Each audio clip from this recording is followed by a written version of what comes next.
오늘 말씀을 전해주시는 이기중 목사님께 감사드립니다. 지난 화요일 새벽 기도부터 발생된 교회 네트워크의 불안정으로 인해 문제가 해결될 때까지 실시간 방송을 당분간 녹화 방송으로 전환합니다. 따라서 주중 새벽 기도회 현장 예배는 그대로 새벽 6시에 교회에서 드리며 녹화 방송분을 8시에 업로드합니다. 또한 현장에서 드려지는 금요 예배는 오후 6시에 본당에서 드리며 녹화분을 기존 실시간 시간대에 맞춰 오후 8시에 중계합니다. 그리고 주일 현장 예배는 오전 8시에 본당에서 드리고 녹화분을 오전 10시에 방송합니다. 현장 예배는 단 한 번만 드리오니 착오 없으시기 바라며 문제가 해결될 때까지 성도님들의 양해 바랍니다. 코로나 사태로 영업을 중단했었던 미주 두란노 서원이 영업을 재개함에 따라 7월부터 생명의 삶 큐티책을 주문할 수 있게 되었습니다. 현재 정기 구독을 하고 있는 성도님들은 추후 안내에 따라 교회에 오셔서 수령해 주시기 바랍니다. 기타 문의사항은 민두식 목사님께 해주시기 바랍니다. 허진 목사님이 가르치시는 생명의 삶 성경 공부가 이번 주 화요일인 23일부터 12주 동안 오후 2시에 온라인으로 진행됩니다. 성도 여러분들의 많은 관심과 참여 바랍니다. 신청 및 문의사항은 허진 목사님께 해주시기 바랍니다. 훈련 양육부에서 주관하는 제자훈련 1차를 7월 셋째 주에 시작합니다. 수강을 희망하시는 분들의 참여 바랍니다. 신청은 각 해당 목자님 혹은 훈련 양육부장이신 유영욱 집사님께 해주시기 바랍니다. 그동안 협동 목사로 신실하게 섬겨주신 이기중 목사님께서 7월에 버지니아 페어팩스에 위치한 클리프턴 한인 침례교회 담임 목사로 취임하십니다. 위에서 기도해 주시기 바랍니다. 이번 주에는 캐나다에서 원주민 사역을 하시는 김재유 선교사님을 위해 기도해 주시기 바랍니다. 한 손에 사랑 들고 한 손에 복음 들고 원주민의 신실한 친구가 되는 목표를 달성할 수 있도록 지역교회와 연합하여 연중 무휴로 원주민 사역을 이어갈 수 있도록 원주민들이 과거의 상처에서 벗어나고 악령의 사슬에서 해방되어 새 삶을 살 수 있도록 기도해 주시기 바랍니다. 지금까지 하늘교회 소식이었습니다. 오늘도 예수님과 함께 승리하세요. 각 가정에서 예배드리시고 또 하나님께 예배드리기 위해서 이곳에 나오신 여러분들 주님의 이름으로 환영합니다. 우리 주기도문 찬송하심으로 주일 예배 시작하겠습니다. 다 같이 자리에서 일어나셔서 주기도문 기도하는 마음으로 하나님께 올려드리겠습니다.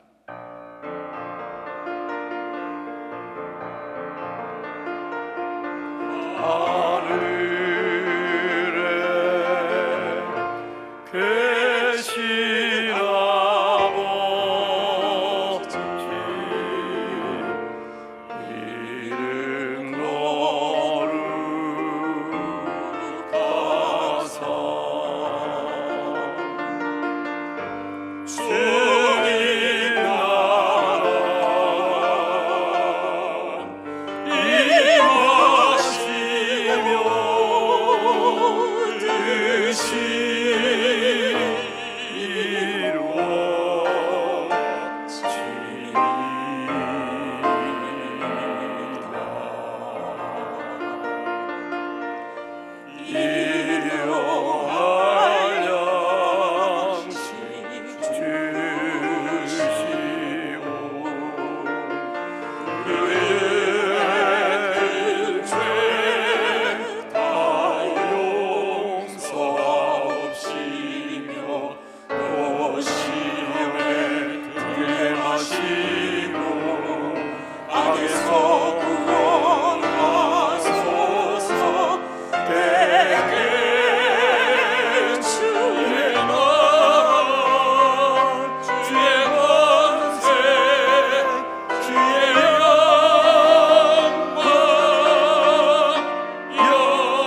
감사합니다. 어려움 가운데서도 저희들 각 가정과 각 개인과 우리 교회와 강복장들을 보호하시고 인도하시고 저희들이 한 마음으로 하나님께 예배하시도록 허락해 주시니 감사합니다.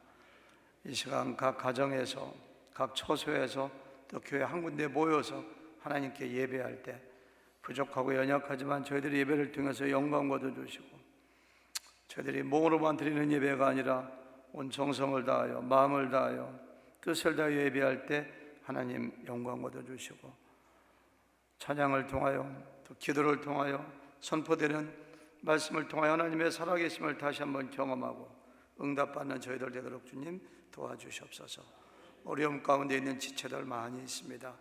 우리 하나님께서 만나주시고 만져주시고 터치해주시고 위로해주시고 회복시켜주시고 우리가 코로나 바이러스로 인하여 자주 모이지 못하고 교제하지 못하지만 우리의 믿음이 퇴보하지 아니하고 독수리가 날개치며 올라가 같이 날마다 하나님께 가까이 나가고 하나님을 경험하는 저희 교회 성도님들 되도록 주님 축복하여 주시옵소서.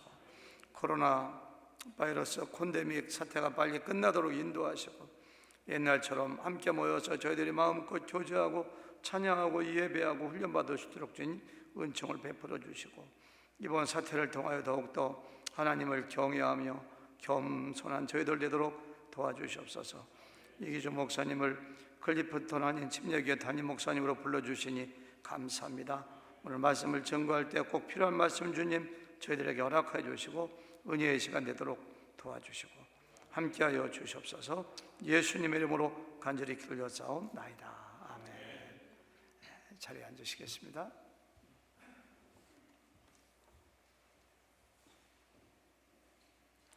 함께 예배에 모이신 한 분 한 분 주님의 이름으로 축복하며 환영합니다. 저희를 이 자리에 불러주신 하나님의 깊으신 섭리와 계획이 있으신 줄 믿습니다. 그 은혜 묵상하시며 생각하시면서 함께 첫 찬양 주님께 올려드리기 원합니다.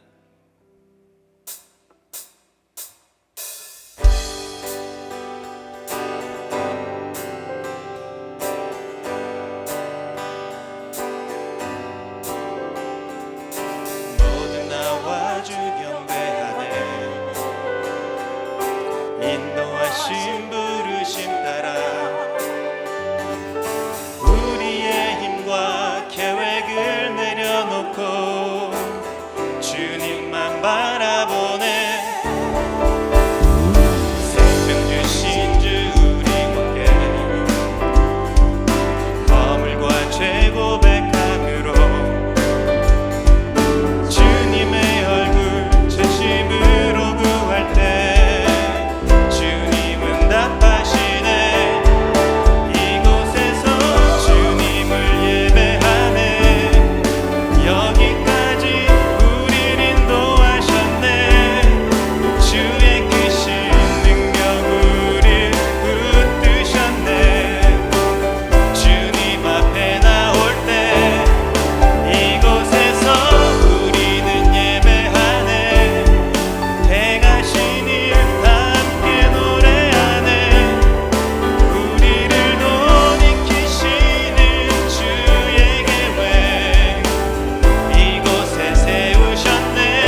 찬양하기 원합니다. 이곳에서 우리는 예배하네.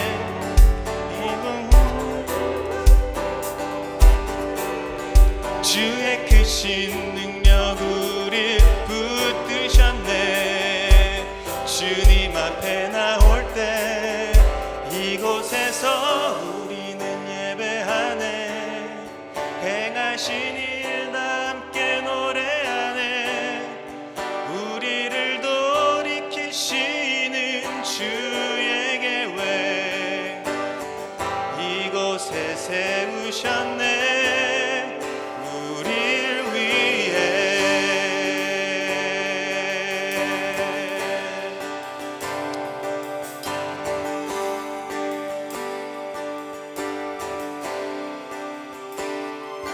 찬양하라 내 영혼아. 찬양하라 내 영혼아. 내 속에 있는 것들아 다 찬양하라.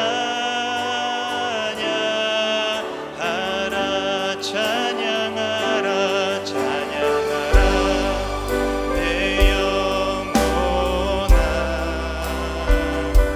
찬양하라 내 영혼아.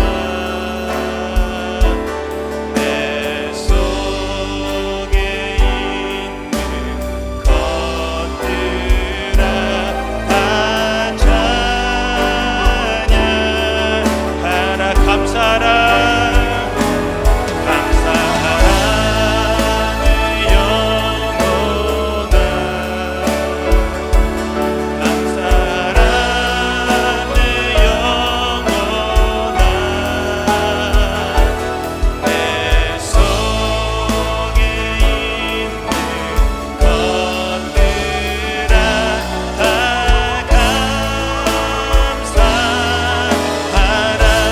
기뻐하라 기뻐하라 내 영혼아. 기뻐하라 내 영혼아. 내 속에 있는 것들아 내 속에 있는 것들아 다 기뻐. 내 영혼에게 다시 한번 선포하며 찬양하기 원합니다. 기뻐하라 기뻐하라 내 영혼아. 기뻐하라 내 영혼아. 내 속에 있는 것들아 다 기뻐하라. 내 속에 있는 것들아 내 속에 있는 것들아 다 기뻐하라. 감사합니다 주님. 찬양합니다. 주님 이름 높여드리기 원합니다. 우리의 찬양과 예배를 받아 주시옵소서. 모든 찬양과 영광 받게 합당하신 주님 높여드립니다. 아멘.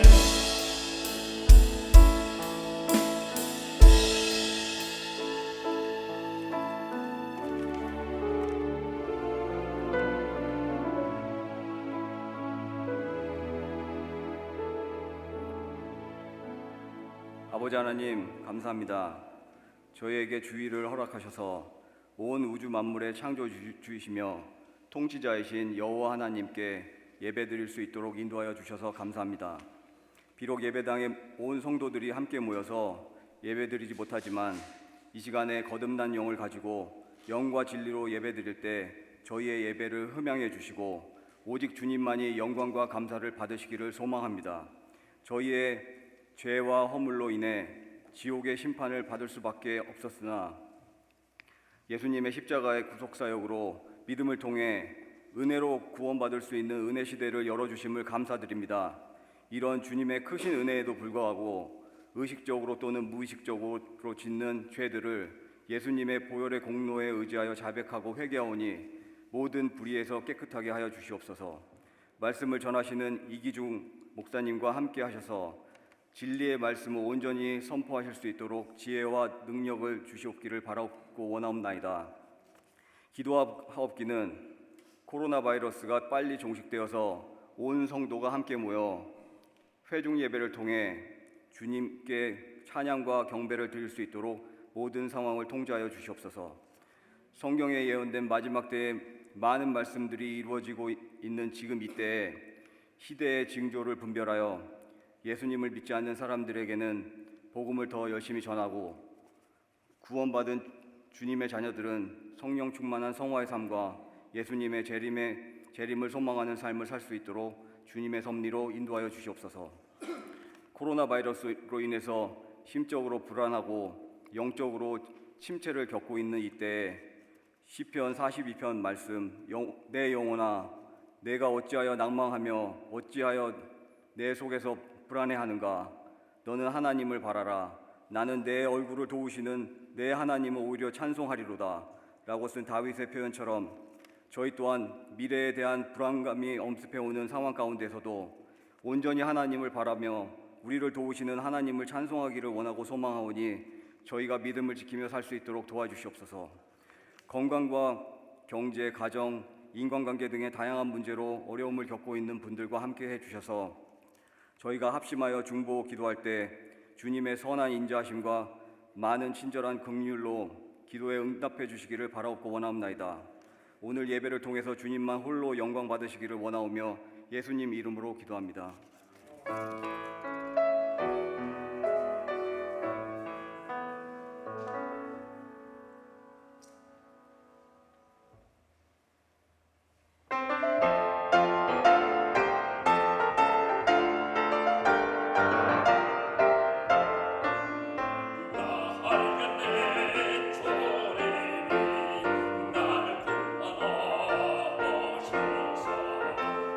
생명을 우리의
우리 5분의 미니 성가대 찬양 감사합니다. 모처럼 만에 교회 나오셨죠? 우리 미니 성가대 박수로 한번 감사하고 격려할까요? 네, 감사합니다.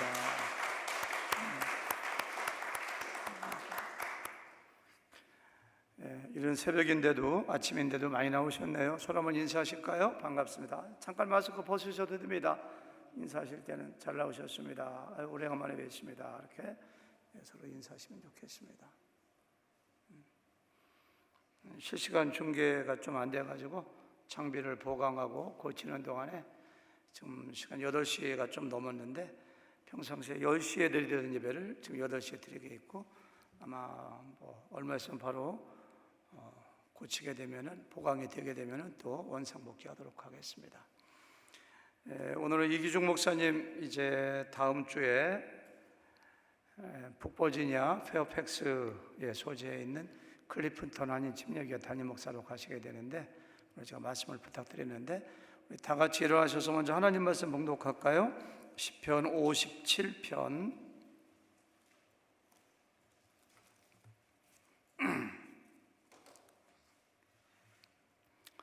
1절부터 11절까지 저하고 교독하시겠습니다. 하나님이여 내게 은혜를 베푸소서, 내게 은혜를 베푸소서. 내 영혼이 주께로 피하되 주의 날개 그늘 아래에서 이 재앙들이 지나가기를 피하리이다.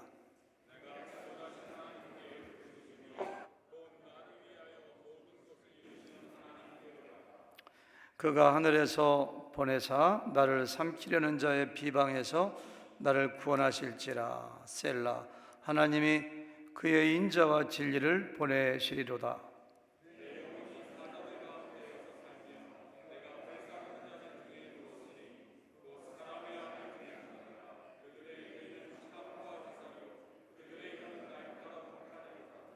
하나님이여 주는 하늘 위에 높이 들리시며 주의 영광이 온 세계 위에 높아지기를 원하나이다.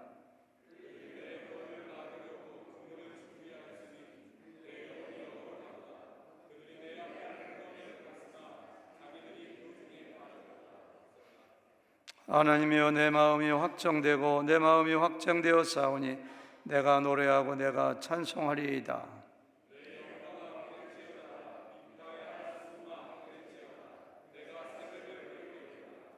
주여 내가 만민 중에서 주께 감사하며 문나라 중에서 주를 찬송하리이다.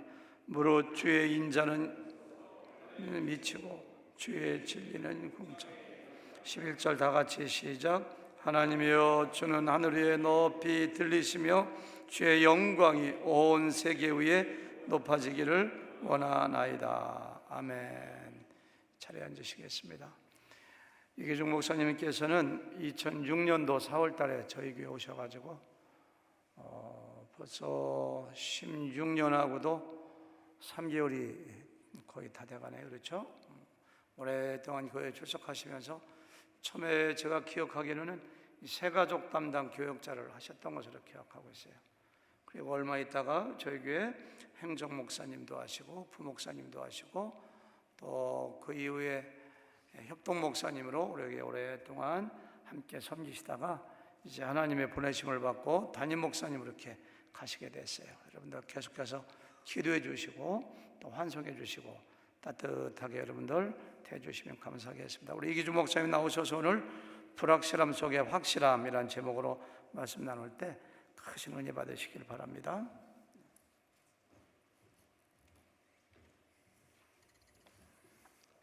감사합니다. 예, 제가 예선이가 제 딸인데요, 막내 딸인데 지금 14살이거든요. 15살이 됩니다. 다음 달에. 근데 예선이가 그때 8개월 때인가 왔으니까요. 예, 거의 14년 넘게 하누리교회를 섬기고 그랬던 것 같습니다. 막상 떠난다고 하니까 실감이 안 납니다. 예, 떠나야지 떠나는 것 같고 계속해서 이 교회에 머물 것 같고 예배 드릴 것 같은 그러한 마음인데 하나님이 그 교회로 부르셨기 때문에 믿음으로 또 그 교회로 갑니다. 제 일정은 2월 29일 월요일에 출발을 해서 6월 29일 월요일에 출발해서 7월 1일에 그쪽에 도착할 예정입니다. 무사히 잘 도착할 수 있도록 기도해 주시면 감사하겠습니다. 잠깐 기도하고 말씀 전하겠습니다. 하나님 아버지 감사합니다.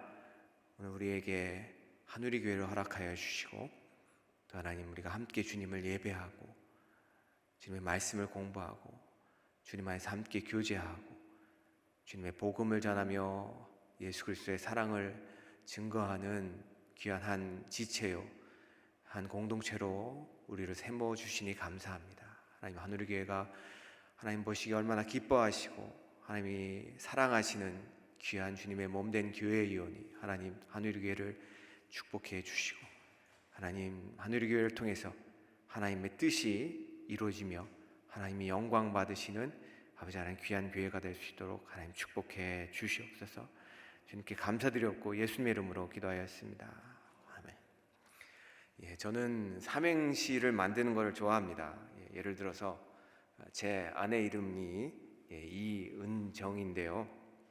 이렇게 삼행시를 지어봤습니다. 여러분들이 한번 읊어주시겠어요? 이처럼 은은하고 정다운 아내는 없다. 좋지 않으십니까? 제가 지어놓고 봐도 참 멋있는 삼행시인 것 같습니다. 오늘은 Father's Day입니다. 왜 팔불출 같이 이렇게 아내 자랑을 하느냐라고 생각하는 그런 분이 계실지 몰라가지고 제가 이 말 한마디를 더 애드하겠습니다. 원래 제 아내의 성은 노씨입니다. 노씨. 노은은 노정다운. 그랬던 그 아내가 저를 만나서 이처럼 은은하고 정다운 아내가 됐다라는 것이죠. 여러분 수많은 비난을 받을 각오를 하고 남편들을 위해서 이 말씀을 드립니다. 세상의 모든 아내 여러분, 당신의 남편이 있기에 지금의 당신도 있을 수 있습니다. 지금 모니터로 또는 이 자리에 계신 여러분들 혹시 남편이 옆에 계시면 이렇게 좀 표현해 주셨으면 좋겠습니다. 여보, 당신이 있기에 내가 있네요. 한번 따라해 보시죠. 아무도 없으신가요? 여기? 몇 분 안 계신데 한번 표현해 주시면 감사하겠습니다. 여보, 당신이 있기에 내가 있네요. 고마워요. 별로 반응이 없어서 제가 이렇게 삼행시를 좋아하는데요. 삼행시를 아버지 날을 맞이해서 아버지로 지어보았습니다. 먼저 이 충청도 방언인 아부지로 한번 해보겠습니다. 사실 이 아부지가 충청도 방언이 아니라 경기도 방언이라고 합니다. 다들 아부지 돌 굴러가요 라는 그 유머 때문에 이게 충청도 방언인 줄 아는데 원래는 경기도 방언이라고 합니다. 이 아부지 한번 제가 해보겠습니다. 운을 띄워주십시오. 아무리 부담스러워도 지켜내는 사람. 아버지는 또 어떨까요? 아버지. 아무리 힘들어도 버티고 지탱해 나가는 분.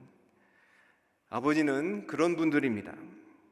오늘 가정에서 예배를 드리고 계신 모든 성도님, 이 시간 아버지를 향해서 이렇게 표현해 주셨으면 좋겠습니다. 아버지 많이 힘드셨죠? 정말 감사합니다. 아버지 존경하고 사랑합니다. 혹시 이 예배를 영상으로 와치하시는 분들은 집에 아버지를 향해서 그렇게 고백을 했으면 좋겠습니다. 우리 아버지 너무 힘드셨어요. 정말 감사합니다. 아버지 존경하고 사랑합니다. 그리고 꼭 껴안아 드렸으면 좋겠습니다. 그리고 하누리 교회에 제가 14년간을 지내면서 느꼈던 것이 있습니다. 그것은 하누리 교회의 영적 아버지는 오인균 목사님이시라는 것입니다. 목사님께서 어렵고 힘들 때마다 항상 그 자리를 지켜내고 버텨내고 여러분들에게 하나님의 말씀을 전하기 위해서 불철주야 준비하시고 어려운 일이 있으면 성도님들을 위해서 늘 기도하시는 우리 영적 아버지, 그분은 바로 오인균 목사님이십니다. 여러분들이 오늘 생각나실 때 꼭 카톡으로 우리 오인균 목사님께 정말 존경합니다, 감사합니다, 사랑합니다, 그러한 표현을 해주셨으면 정말 좋겠습니다. 예, 아멘, 아멘 하셨습니다. 딴 분들도 하실 거죠? 아멘. 예, 감사합니다. 이제 정식으로 또 말씀을 시작해야겠네요. 예, 뭔가 알 수 없고 기다려야 되고 또는 트랜지션이 있어서 뭔가 불안하고 그리고 혼란스러운 상태를 표현하는 용어가 있습니다. 뭔가 불확실하고 뭔가 긴장이 되는 그러한 상태, 그런 용어를 liminal space라고 표현합니다.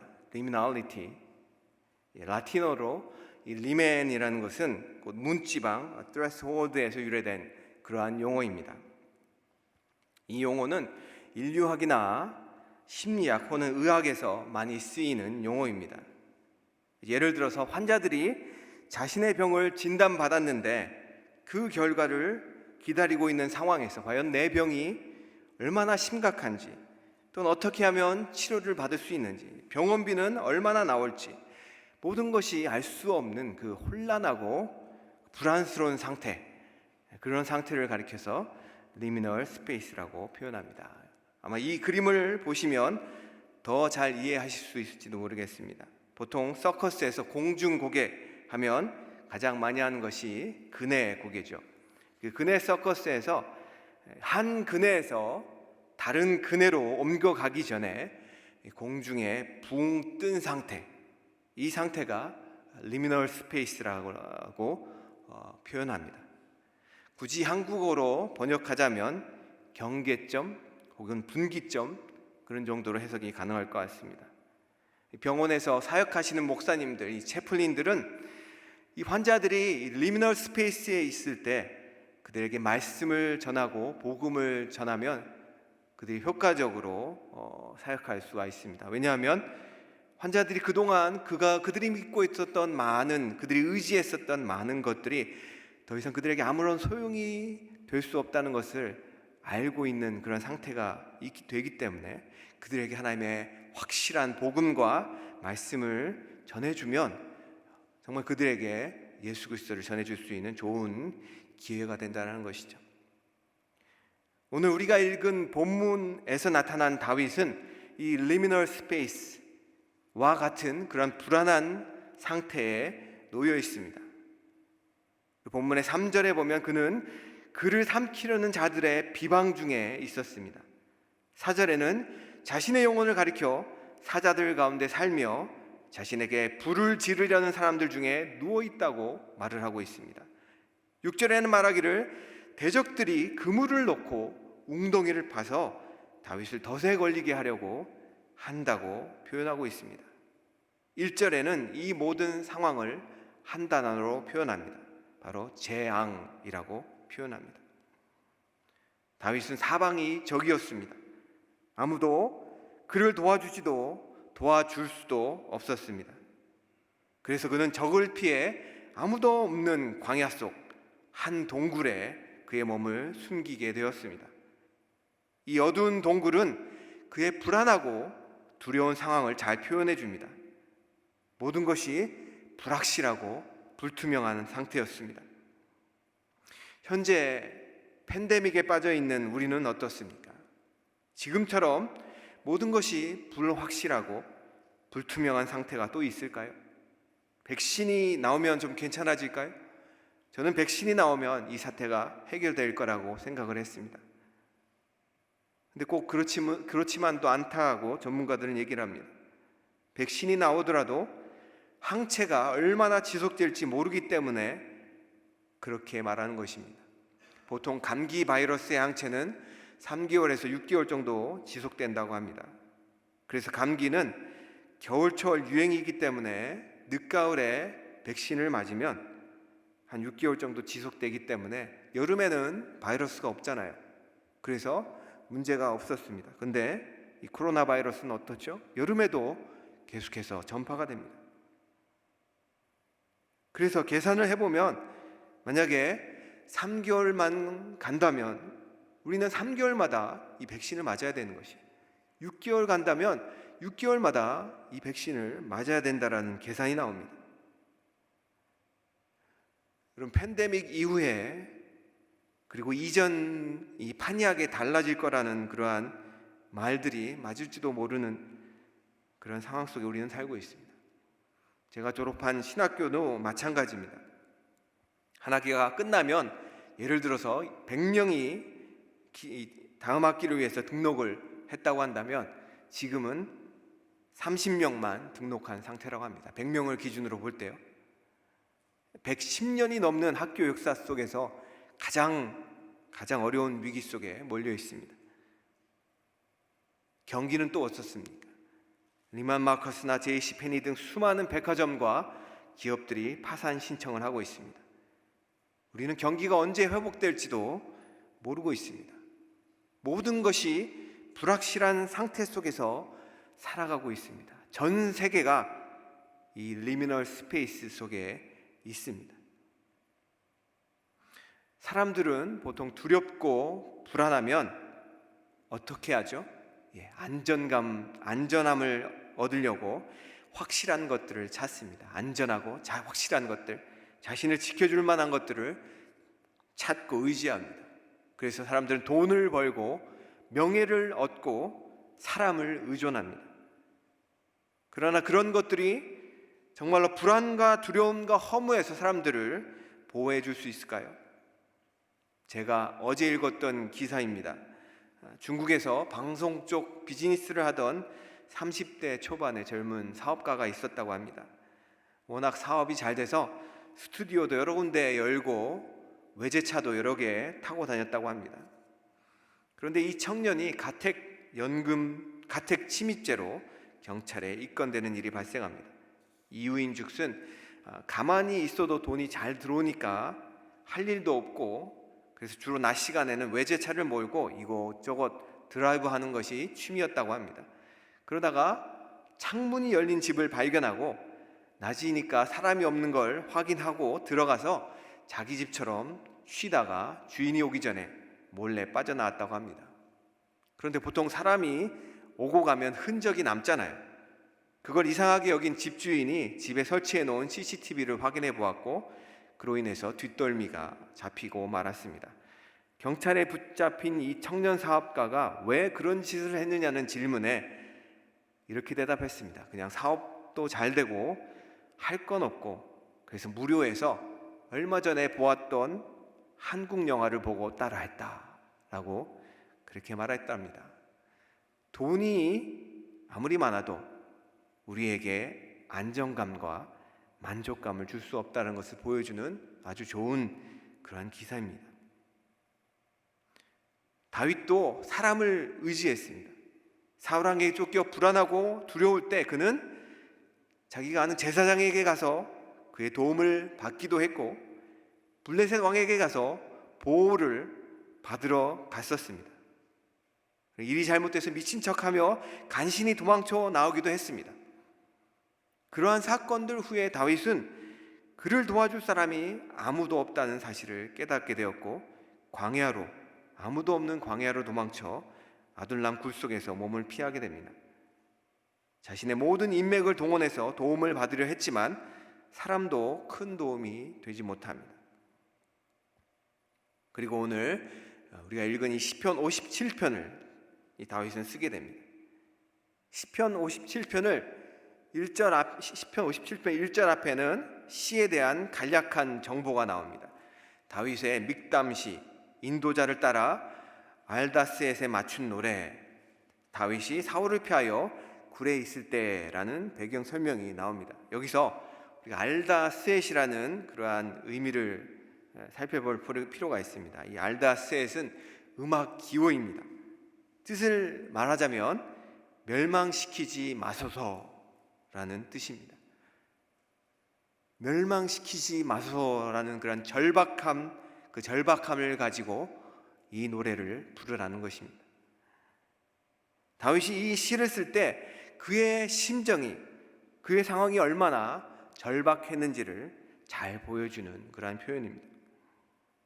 이 57편은 두 개의 파트로 구성되어 있습니다. 1절과 5절 그리고 6절과 11절입니다. 각 파트마다 후렴구가 있는데요, 5절과 11절입니다. 그 내용이 똑같습니다. 그 내용은 하나님이 하늘 위에 높이 들리시며 주의 영광이 온 세계 위에 높아지기를 원한다는 내용입니다. 절박한 상황 속에서 다윗이 쓴 시의 결론은 하나님 홀로 영광받아 주시옵소서, 홀로 높임받아 주시옵소서라는 송영이었습니다. 종교개혁가 마틴 루터는 이런 말을 했습니다. 내일 지구가 멸망하더라도 나는 한 그루의 사과나무를 심겠다. 한국 분들은 스피노자라고 얘기를 하는데 미국 분들은 마틴 루터라고 얘기를 합니다. 실은 누가 썼는지 잘 모른다고 합니다. 어쨌든 이러한 유명한 말이 있습니다. 내일의 지구 종말이 올지라도 인간의 당위인 희망을 심겠다라는 그런 의미이죠. 5절과 11절은 마치 그런 말 같습니다. 내가 내일 멸망할지 모르는, 내일 망할지 모르는 그런 절박한 상황 속에 있지만, 그러나 내가 지금 확실히 할 일은, 내가 지금 분명히 할 일은 하나님께 영광을 돌리는 것이다. 우리가 살아가고 있는 이 불안한 시대 가운데, 이 어려운 시대 가운데 우리가 해야 될 확실한 일은 무엇일까요? 모든 것이 사라지고 모든 것이 어려워지는 그 순간까지 내가 왔을 때, 그럼에도 불구하고 내가 확실하게 붙잡아야 될 기준은 무엇일까요? 그것은 하나님의 영광이라는 것입니다. 그것이 우리가 이 어려운 시대를 살아갈 때 붙잡고 나아갈 기준이라는 것이죠. 그럼 기준이 달라지면 삶이 달라집니다. 부러우면 진다라는 그러한 말들을 많이 하죠. 부러우면 진다. 어찌 보면 그 말은 맞는 것 같습니다. 내가 어떤 사람을 부러워한다는 것, 그것은 그 사람을 내 기준으로 삼고 있다는 것이죠. 어떤 사람이 돈을 많이 벌었어요. 부유해요. 그래서 안정된 삶을 살고 있어요. 그 사람이 정말 부럽습니다. 근데 그 사람 부러워하면 지는 이유가 뭘까요? 그 사람은 그 기준에 이미 다다랐고 나는 그 기준에 다다르지 못했다라는 것이죠. 그래서 부러우면 진다라는 것입니다. 그런데 만약 우리가 우리 삶의 기준을 하나님의 영광으로 삼는다면, 그러면 우리 삶의 목적은 분명히 달라지며 우리가 살아가는 삶을 대하는 태도도 분명히 달라진다는 것입니다. 우리는 우리의 삶의 기준을 분명히 하면서 이 어려운 시절을 보내야 됩니다. 불확실할 때 우리는 마지막까지 붙들어야 될 확실한 기준, 바로 하나님의 영광을 위해서 살아가야 된다는 것이죠. 그 하나님의 영광을 위해서 살아가는 것, 그것은 무엇을 하든, 먹든지 마시든지 무엇을 하든지 하나님의 영광을 위해 살라라는 그런 사도 바울의 그 고백처럼 우리 그리스도인들의 기준과 결론이 되어야 됩니다. 그런데 우리는 때때로 그러지 못할 때가 많이 있습니다. 우리가 만약 다윗처럼 밑바닥 인생을 전전긍긍하며 살아가고 있다면 우리 마음속에 하나님의 영광을 생각하기보다는 자신에 대한 연민에 갇혀서 우울한 나날을 보내든지, 아니면 불공평한 세상을 향한 불평과 자신을 돌보고 있지 않는 듯한 하나님을 향해 원망하고 있을지도 모르겠습니다. 그래서 우리는 다윗을 통해서 어떻게 그의 밑바닥 동굴 속 인생이 하늘 위, 온 세계 위에 하나님의 영광을 노래할 수 있는지 찬찬히 살펴보았으면 좋겠습니다. 1절은 이렇게 말합니다. 함께 다 읽어보도록 하겠습니다. 시작. 하나님이여 내게 은혜를 베푸소서, 내게 은혜를 베푸소서. 내 영혼이 주께로 피하되 주의 날개 그늘 아래에서 이 재앙들이 지나기까지 피하리이다. 다윗은 불안과 두려움을 상징하는 동굴에서 주의 날개 아래라는 확실한 피난처를 의지합니다. 여러분, 동굴이 불확실함을 상징한다면 하나님은 확실함을 상징합니다. 우리가 이 세상에서 하나님 말고 또 다른 의지할 확실한 것이 있나요? 혹시 있으시면 지금 이 시간 손을 들고 저에게 좀 알려주시면 감사하겠습니다. 우리가 이 세상 속에서 하나님 말고 우리가 의지할 또 다른 확실한 것이 있나요? 아무리 제가 생각을 해봐도 없습니다.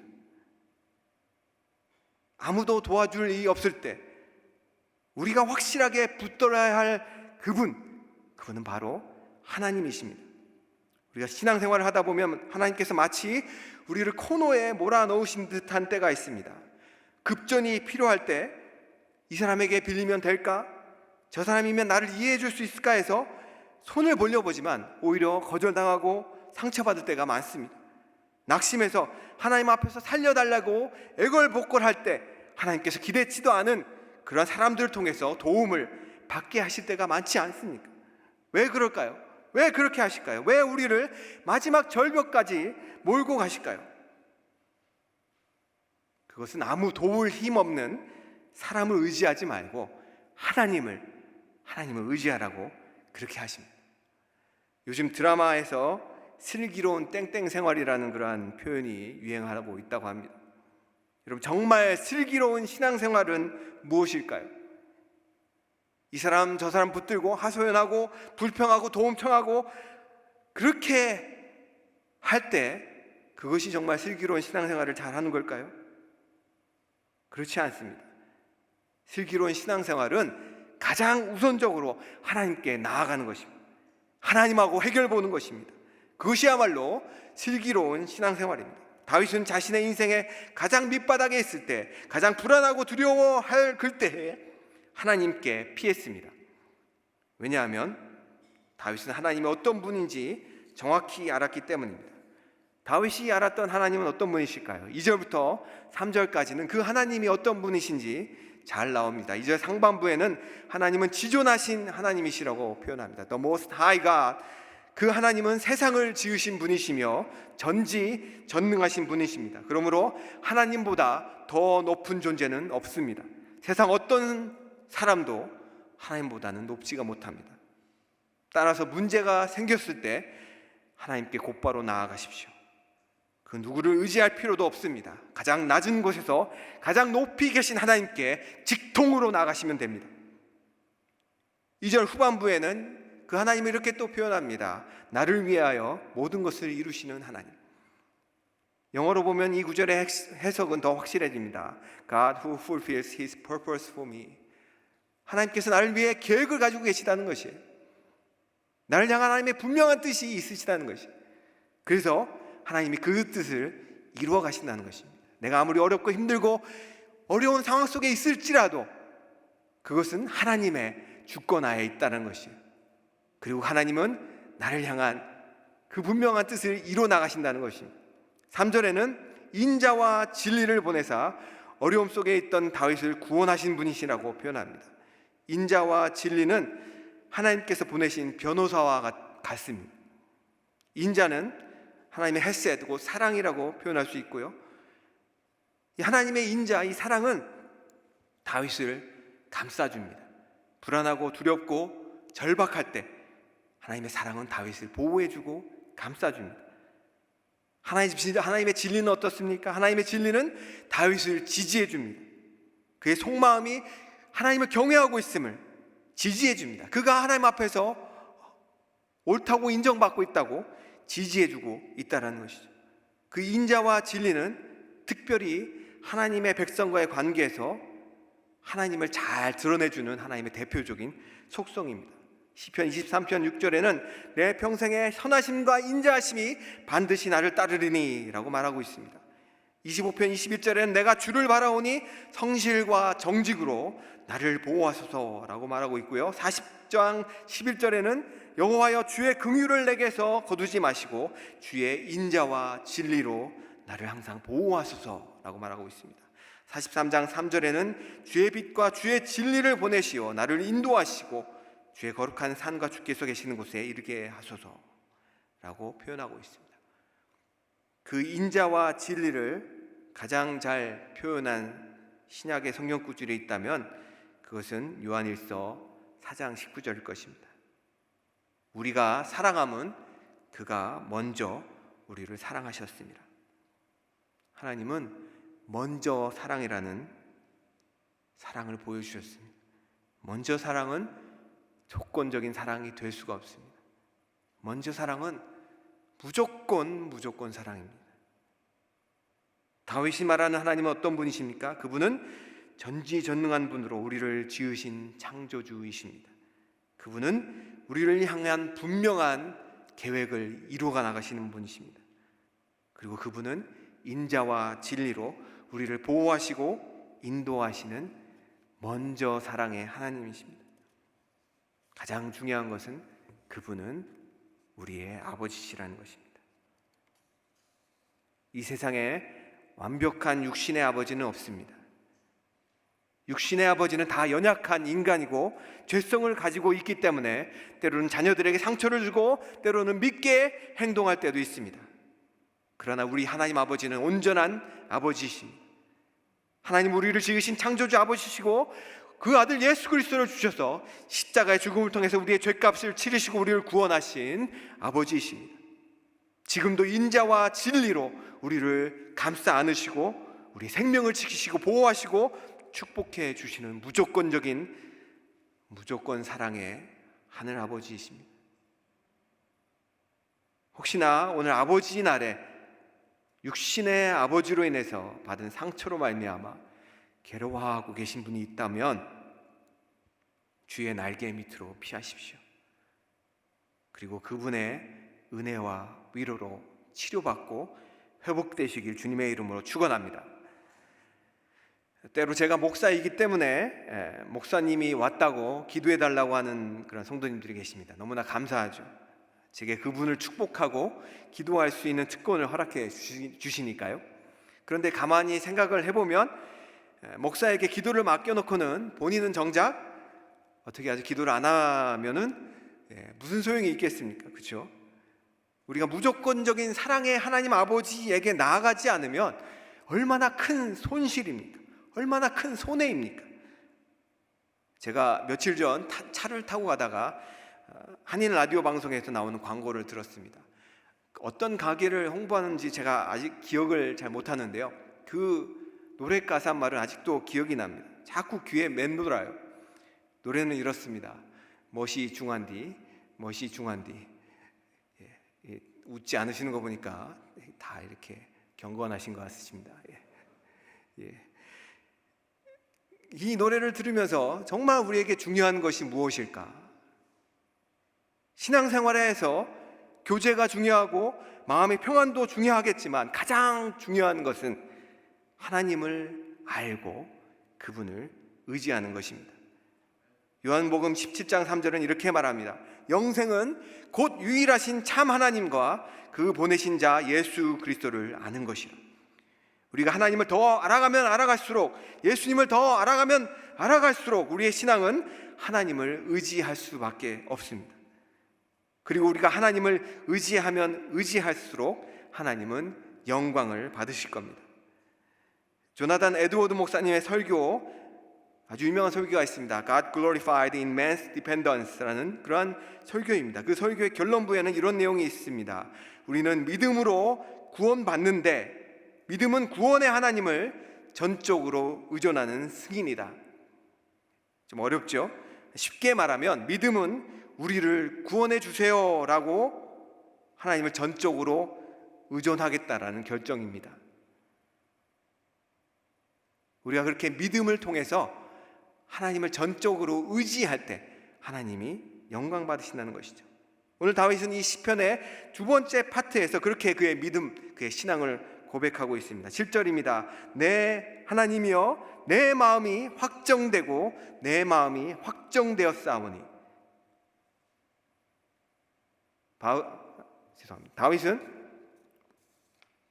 그의 삶의 기준을 하나님의 영광으로 삼았다고 말씀드렸죠. 그 하나님의 영광을 삶의 기준으로 삼은 사람은 하나님을 향한 확실함을 가진 자입니다. 하나님을 확실히 믿는 믿음의 소유자라는 것이죠. 그의 마음에는 흔들리지 않은 확정된 마음이 있습니다. 그 흔들리지 않는 확정된 마음을 가지고 하나님 앞에서 어떠한 상황이 올지라도 하나님을 찬양하는 사람이 바로 그러한 사람입니다. 7절의 뒷부분에 보면 이렇게 얘기를 하고 있죠. 내가 노래하고 내가 찬송하리이다. 내 영광아 깰지어다. 비파야 수금아 깰지어다. 여기서 영광이라는 것은 영혼이라고 표현하시면 좋습니다. 내 영혼아 깰지어다. 비파야 수금아 깰지어다. 하나님께 확실한 확고한 믿음이 있는 사람은 하나님을 찬양하는 사람입니다. 하나님을 찬양한다라는 것은 다시 말해서 하나님을 향한 분명한 믿음이 있고 신앙이 있다라는 것이죠.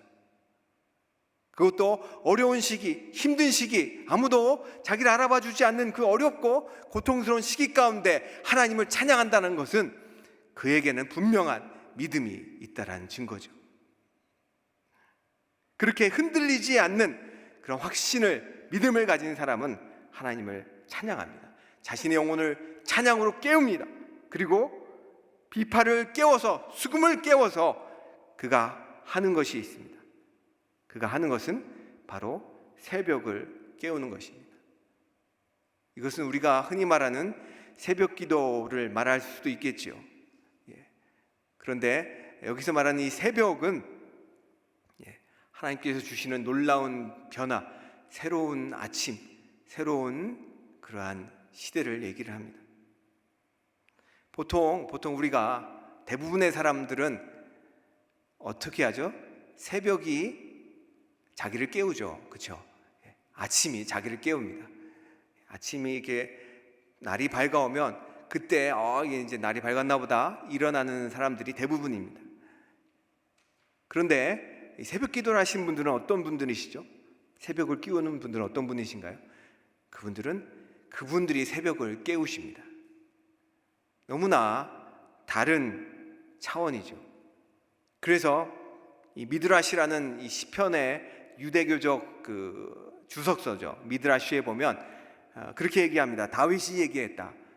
다윗이 얘기하기를 내가 새벽을 깨우겠다. 새벽이 내가 나를 깨우는 것이 아니라.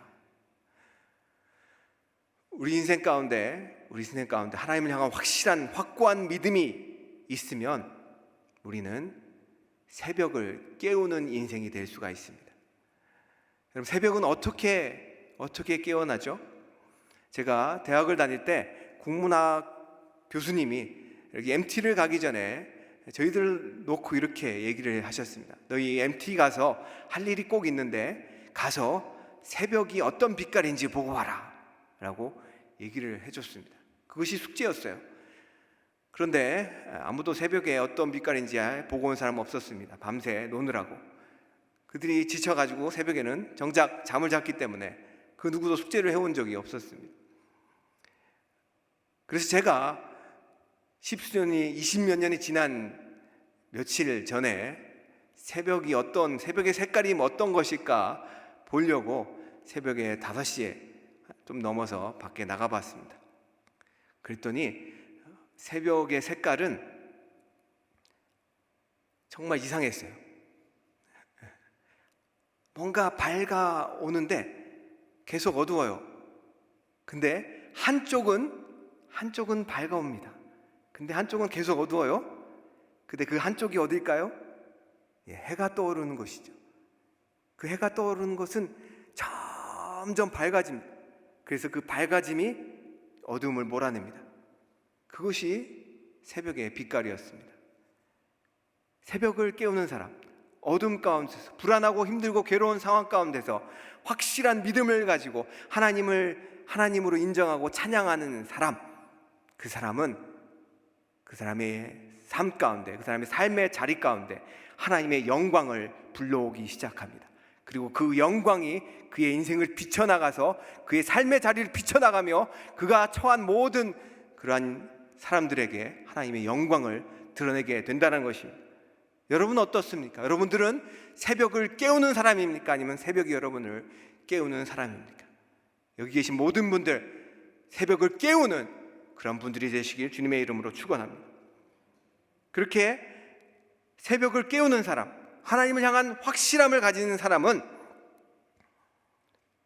사람들 앞에서, 심지어 핍박을 하는 자들 앞에서 하나님을 찬양하며 영광을 돌릴 수가 있습니다. 9절이 그것을 얘기해 주고 있습니다. 주여, 내가 만민 중에서 주께 감사하오며 문 나라 중에서 주를 찬송하리이다. 어렵고 힘든 이 불완전한 시대 가운데 우리가 확실한 하나님을 믿음으로 붙들고 살아가고 그분을 찬양한다면 우리가 이 세상 사람들 가운데 담대하게 하나님은 이 모든 것들을 주관하시며 이 모든 것들을 해결해 나가실 분이시라고 고백할 수 있게 된다는 것이죠. 그렇게 하나님을 향한 확실함을 가진 자에게 하나님께서 놀라운 주의 인자와 진리로 함께 하십니다. 10절은 그렇게 얘기를 하고 있습니다. 무릇 주의 인자는 커서 하늘에 이르고 주의 진리는 궁창에 이르나이다. 우리가 3절에 보면 하나님이 그 인자와 진리를 보내신다고 얘기를 하고 있습니다.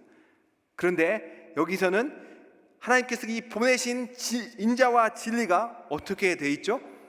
그 인자와 진리가 커서 하늘에 이르고 이 진리는 궁창에 이른다고 표현하고 있습니다.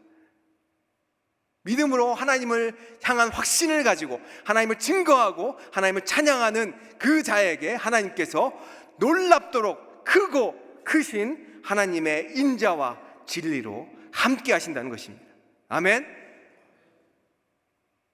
여러분, 하나님의 영광을 인생의 기준으로 삼고 그렇게 복음을 전하다가 감옥에 갇혔던 두 사람이 있습니다. 그 두 사람은 바로 바울과 실라입니다. 바울과 실라는 매를 맞고 빌립보 감옥에 갇혀서, 그 깊은 감옥에 갇혀서 아마 눈물을 흘리고 자신의 인생을 한탄해도 모자랄 그 상황 가운데 그들은 오늘 시편 다윗이 고백했던 것과 동일한 행동을 합니다. 그들이 했던 행동은 무엇이죠? 그들이 했던 것은 바로 기도와 찬양이었습니다. 그 한밤중에 몸이 쓰리고 고통스럽고 불안한 그 한밤중에 그는 다윗이 했던 것처럼 하나님 앞에 기도하고 그들은 하나님을 찬양했습니다. 그랬더니 어떤 일이 일어났습니까? 한번 다 보여주시겠습니까? 그들이 어떤 일이 일어났을까요? 한번 계속 읽어보겠습니다. 무리가 일제 일어나 고발하니 상관들이 옷을 찢어 벗기고 매로 치라 하여 많이 친 후에 옷에 가두고 간수에게 명하여 든든히 지키라 하니 그가 이러한 명령을 받아 그들을 깊은 옥에 가두고 그 발을 찻고에 든든히 채웠더니 밤밤중에 바울과 실라가 기도하고 하나님을 찬송하며 죄수들이 듣더라. 그런 후에 어떤 일이 일어나죠? 바울과 실라를 갖고 있었던, 그들을 감금하고 있었던 그러한 감옥이 문이 열리고 그리고 그곳에 하나님의 영광이 임하자 그곳이 복음이 증거되고 그 간수들의 가족들과 그 간수들의 연관된 모든 사람들이 주 예수 그리스도를 믿는 그러한 교회가 탄생되었다는 것이죠. 팬데믹으로 처한 우리의 삶의 자리가 불확실하고 어려울 수 있습니다. 그때 우리는 확실하게 해야 될 것이 있습니다. 바로 확실한 하나님, 유일하게 확실하신 그 하나님을 붙들고 기도하고 그분을 찬양하는 것입니다. 그럴 때 우리 인생 가운데 새벽에 광명함 같이 하나님의 영광이 우리에게 비쳐 임할 것입니다. 다 같이 기도하시겠습니다. 하나님 아버지, 주의 은혜 감사드립니다. 오늘도 우리에게 귀한 은혜를 주시고 말씀을 깨닫게 해주시니 감사합니다. 하나님 우리 인생 가운데 모든 것이 불확실하고 그리고 어렵고 두려운 이 시대 가운데 하나님 우리가 확실하신 하나님을 붙드는 믿음을 허락하여 주시옵소서. 바울과 실라처럼 그 깊은 옥에서 착고에 든든히 채워져 있을지라도 그들이 찬양하고 기도할 때 그 옥문이 열린 것처럼 하나님 우리가 믿음으로 하나님을 찬양하고 기도할 때 우리 삶 가운데 옥문이 열리고 하나님의 영광이 임하게 하여 주시옵소서. 주님께 감사드렸고 예수님의 이름으로 기도하였습니다. 예, 이기중 목사님, 저에게 떠나시기 전에 마지막으로 전해주신 너무 귀한 말씀, 많은 은혜가 되신 줄로 믿습니다. 우리 이 시간 목사님의 사역 위해서 열심히 기도하겠습니다. 또 파송하는 마음으로 같이 한번 파송의 노래 불렀으면 좋겠는데요. 이기중 목사님, 또 사모님, 또 예선이하고 지우도 왔죠? 다 나오셨으면 좋겠어요. 예, 나오세요.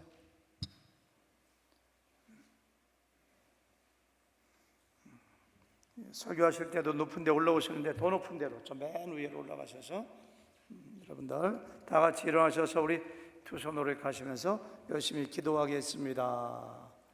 승리하시기 바랍니다. 파송의 노래 같이 부르시겠습니다.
서신 채로 우리 각 가정에서도 기도 한번 같이 했으면 좋겠습니다. 북버지니아에 있는 페어팩스, 제가 옛날 유학할 때 3시간 거리로 시장을 종종 보러 갔던 곳인데 한인들이 또 많이 살고 있습니다. 가셔서 교회가 건강하게 되고 부흥하게 되고 하나님의 놀랍게 역사하시는 것을 경험하는 목사님과 사모님의 오늘 말씀하신 대로 어려운 가운데 있지만은 기도하고 찬양할 때 그 교회를 통해서 우리가 하나님께 영광 돌리는 영광을 보게 하여 주시옵소서. 말씀을 증거할 때마다 땅에 떨어지지 아니하고 사람들의 마음판에 새겨져 놀랍게 많은 사람들이 회개하고 주님의 제자로 양육되는 역사가 있어지게 도와주시옵소서. 교회 특히 목사님 사역할 때 부흥하게 해달라고 같이 한번 또 이사하는 과정 가운데 다음 주 월요일 8일에 이사하시게 되는데 안전하게 잘 갈 수 있도록 같이 한번 축복 기도하고 지금 마치는 기도하겠습니다. 같이 기도하시겠습니다. 아버지 하나님, 아버지 하나님,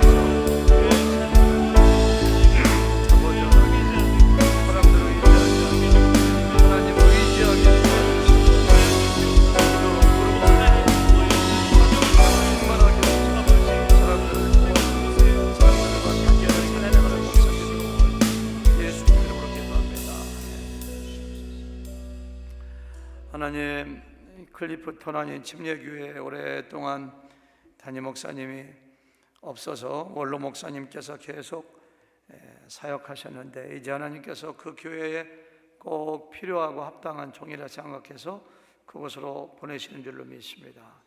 하나님, 성령님 의지하고 말씀 의지하고 담대하게 가서 말씀 증거하게 하시고, 그동안 하나님께서 학문으로, 기도로, 사역으로 여러모로 목사님과 사모님을 훈련시키셨는데, 그곳에서 하나님 귀하게 쓰임받는 종 되도록 축복하여 주시옵기를 간절히 바라옵고 원합니다. 그 교회가 날로 사람들이 더하게 하여 주시옵소서. 예수 믿고 구원받아 침례받는 사람들이 더하게 하여 주시옵소서.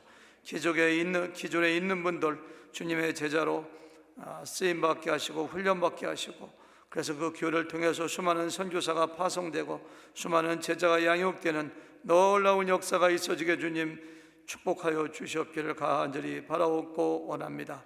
그곳에 그동안 목자가 없어 유리하는 양 같았던 그 교회를 목사님과 사모님 감으로 말미암아 교회가 더욱더 안정되게 하시고 서로 사랑하게 하시고 서로가 하나가 되는 놀라운 축복의 역사가 있어지게 주님 도와주시옵소서. 29일 날 이제 그곳에 이사하는 먼 길을 떠날 때 안전하게 하시고 잘 정착하게 하시고 좋은 사람들 많이 만나게 인도하시고 상처받은 심령들 교회에 보내주시고 열심으로 복음 전하여 하나님 놀랍게 구원받는 사람들 도와도록 도와주시고 좋은 소식 오갈 수 있도록 도와주시옵소서. 축복하며 감사하며 예수님의 이름으로 돌려 사옵나이다. 아멘. 예, 우리 목사님 안녕히 가시고 열심히 기도하겠습니다. 예. 혹시 우리 이기종 목사님 사모님 나오셔서 준비하신 인사 말씀 있으세요? 네? 사모님 꼭 하고 싶은 말 있으실 것 같아요. 너무 어려운 시기에 이렇게 온라인으로나마 인사드리게 돼서 너무나 감사합니다. 특별히 병중에 계신 분들 인사드리지 못해서 너무나 죄송한데 오늘 말씀처럼 하나님의 주님의 그 날개 밑에 그 은혜 가운데서 버티시고 또 주님께서 치유해 주시길 간절히 기도드립니다. 저는 30, 40대를 한우리교회에서 이렇게 신앙생활 하게 해주신 하나님께 너무나 감사드립니다. 여기서 배운 것들 또 잘 기억하면서 그곳에서 하나님께서 또 이끌으시는 대로 순종하는 그런 주의 딸로 살아가겠습니다. 너무나 감사드립니다. 기도해 주십시오.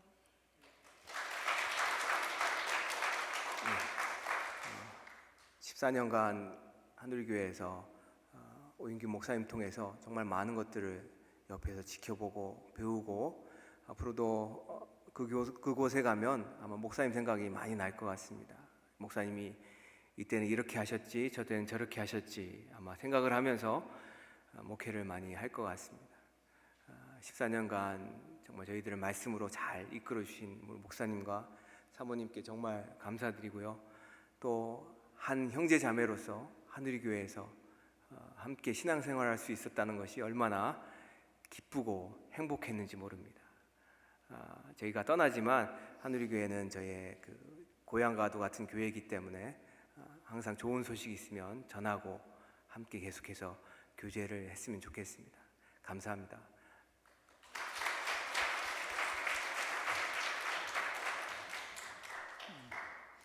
예, 그래요. 또 가셨으니까 금방 잊어버리지 마시고 또 계속해서 기도해 주시고 또 기회가 되면 또 서포트도 해주시고 또 격려도 해주시고 좋은 소식이 오갈 수 있길 바랍니다. 우리 찬양하면서 헌금 하나님께 올려드리겠습니다. 예.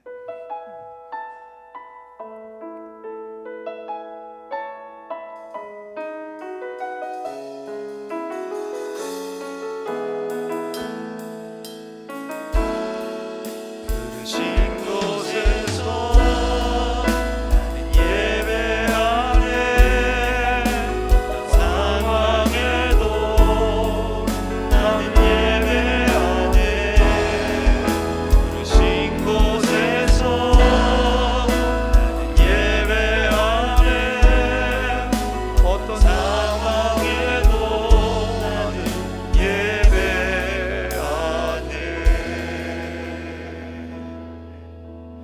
가운데로 오시고요. 네, 우리 다 같이 자리에서 일어나시겠습니다. 제가 헌금해서 기도하겠습니다. 하나님 감사합니다. 하나님의 은혜가 너무 감사해서 빈손 들고 나오지 아니하고 또 이렇게 10의 1조로 감사헌금으로 주일헌금으로 선교헌금으로 하나님께 올려드렸습니다. 어려운 가운데서도 하나님께 꼭 감사를 잊지 않으신 우리 교회 성도님들 많이 계십니다. 하나님 그 마음을 아시고 정성을 아시고 하나님께 대한 감사의 마음을 아시고 우리 하나님께서도 감동받으시고 하나님께서도 기뻐하시는 줄로 믿습니다. 아버지 가정마다 직장마다 사업마다 축복하여 주시고 그 가정의 자녀들도 잘 되는 복도 허락하여 주시고 기쁨과 평강으로 함께하여 주시옵소서. 우리의 지체들 가운데 여러 가지 어려운 경제적으로 어려운 지체들도 많이 있사오니 하나님 꼭 기억하시고 축복하시고 필요한 것들 하나님 공급하여 주시옵소서. 감사하며 예수님 이름으로 간절히 기도 올려싸움나이다. 아멘. 이제는 우리 주 예수 그리스도의 크신 은혜와 하나님의 극진하신 사랑과 성령님의 가마감동 교통 인도 보호하심이 14년 동안 주님의 몸된 교회를 위하여 새가족 담당 교역자로 행정목사로 부목사로 영유아부 담당 교역자로 열심히 수고하시고 헌신하시고 건강한 교회로 만들기 위해 애쓰시고 이제 새로운 임지로 가시는 이기종 목사님 사모님 온 가정 오늘 말씀을 듣고 또한 은혜 받고 다시 한번 위기 가운데 하나님께 헌신하며 기도하며 찬양하며 살겠다고 다짐하는 온 성도들 머리 위에 지금부터 영원토록 함께 하셨기를 간절히 축원하옵나이다. 아멘.